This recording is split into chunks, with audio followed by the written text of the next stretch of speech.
Embracing otherness. When I first heard this theme, I thought, well, embracing otherness is embracing myself.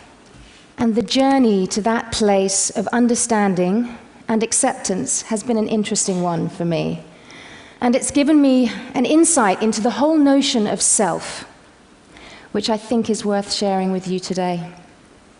We each have a self, but I don't think that we're born with one. You know how newborn babies believe they're part of everything?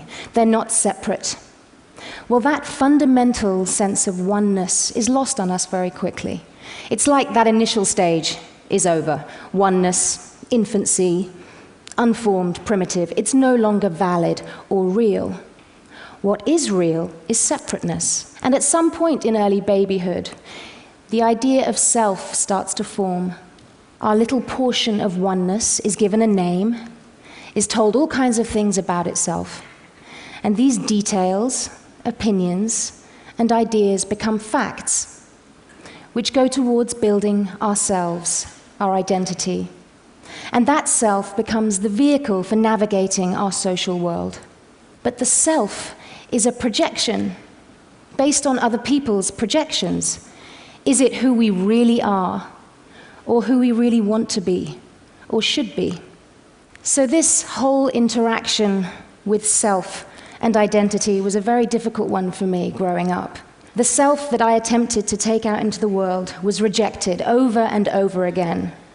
And my panic at not having a self that fit, and the confusion that came from myself being rejected, created anxiety, shame, and hopelessness, which kind of defined me for a long time. But in retrospect, the destruction of myself was so repetitive that I started to see a pattern. The self changed, got affected, broken, destroyed, but another one would evolve. Sometimes stronger, sometimes hateful, sometimes not wanting to be there at all. The self was not constant. And how many times would myself have to die before I realized that it was never alive in the first place? I grew up on the coast of England in the 70s. My dad is white from Cornwall, and my mum is black from Zimbabwe. Even the idea of us as a family was challenging to most people. But nature had its wicked way, and brown babies were born. But from about the age of 5, I was aware that I didn't fit. I was the black atheist kid in the all-white Catholic school run by nuns. I was an anomaly. And myself was rooting around for definition, trying to plug in. Because the self likes to fit, to see itself replicated, to belong. That confirms its existence and its importance. And it is important. It has an extremely important function. Without it, we literally can't interface with others. We can't hatch plans and climb that stairway of popularity, of success. But my skin color wasn't right. My hair wasn't right. My history wasn't right. Myself became defined by otherness, which meant that in that social world, I didn't really exist. And I was other before being anything else, even before being a girl. I was a noticeable nobody. Another world was opening up around this time: performance and dancing. That nagging dread of selfhood didn't exist when I was dancing. I'd literally lose myself. And I was a really good dancer. I would put all my emotional expression into my dancing. I could be in the movement in a way that I wasn't able to be in my real life, in myself. And at 16, I stumbled across another opportunity, and I earned my first acting role in a film. I can hardly find the words to describe the peace I felt when I was acting. My dysfunctional self could actually plug in to another self, not my own, and it felt so good. It was the first time that I existed inside a fully functioning self, one that I controlled, that I steered, that I gave life to.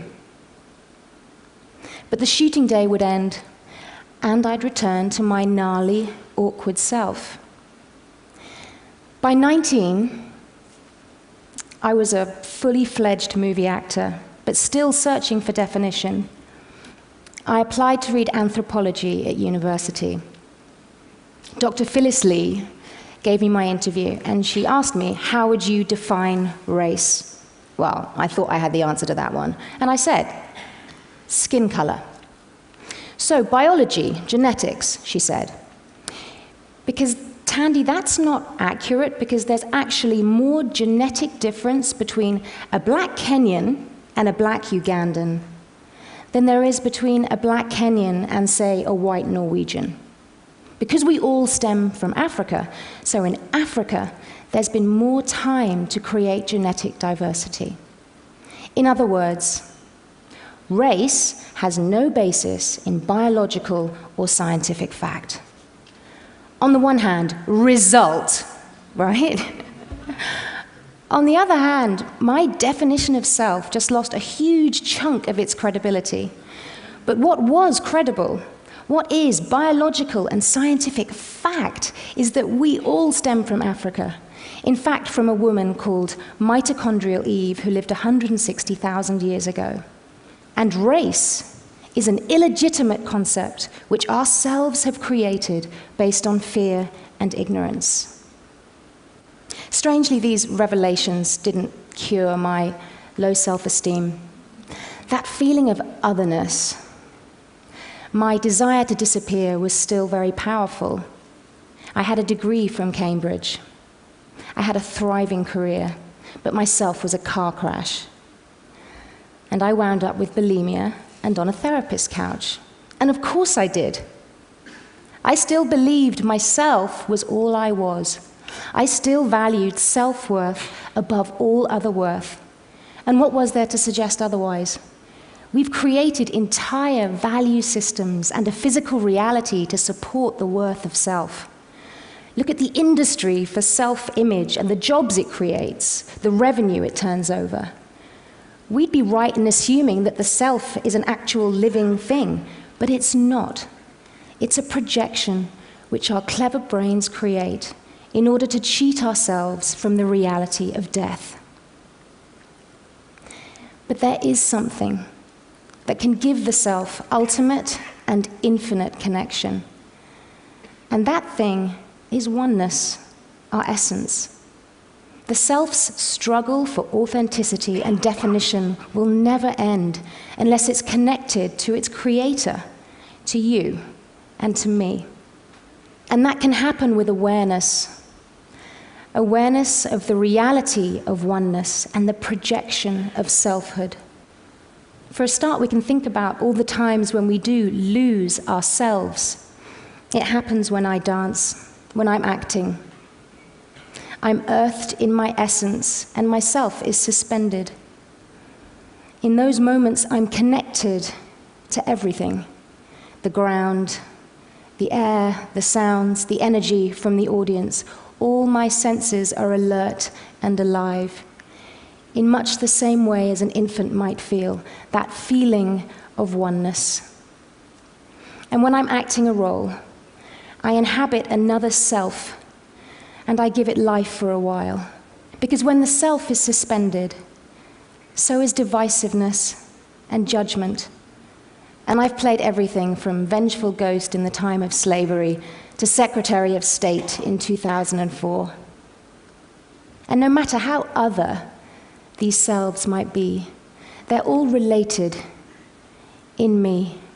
And I honestly believe the key to my success as an actor and my progress as a person has been the very lack of self that used to make me feel so anxious and insecure.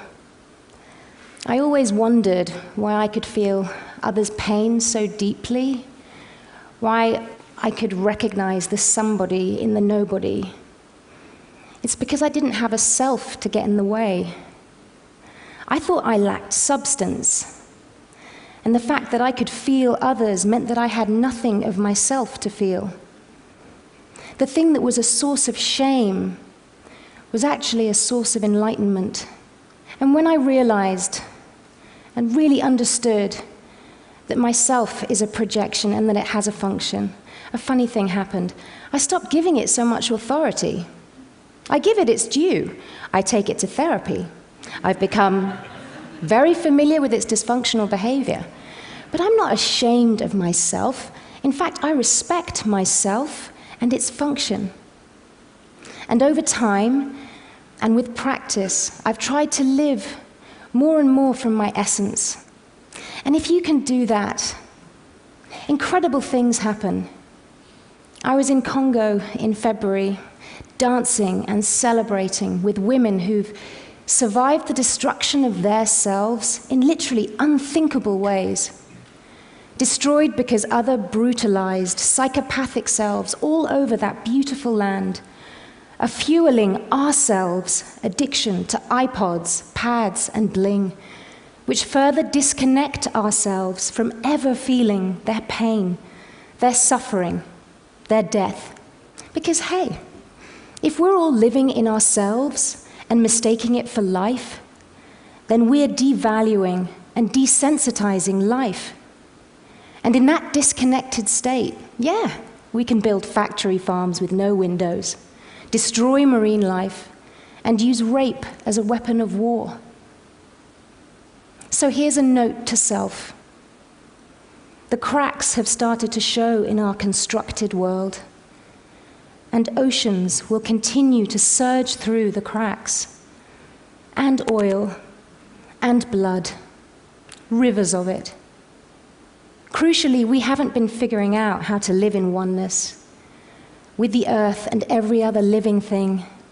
We've just been insanely trying to figure out how to live with each other, billions of each other. Only we're not living with each other. Our crazy selves are living with each other and perpetuating an epidemic of disconnection. Let's live with each other and take it a breath at a time. If we can get under that heavy self, light a torch of awareness, and find our essence, our connection to the infinite and every other living thing. We knew it from the day we were born. Let's not be freaked out by our bountiful nothingness. It's more a reality than the ones ourselves have created.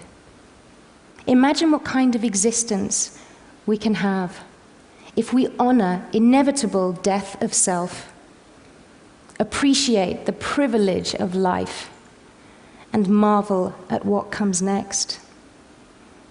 Simple awareness is where it begins. Thank you for listening.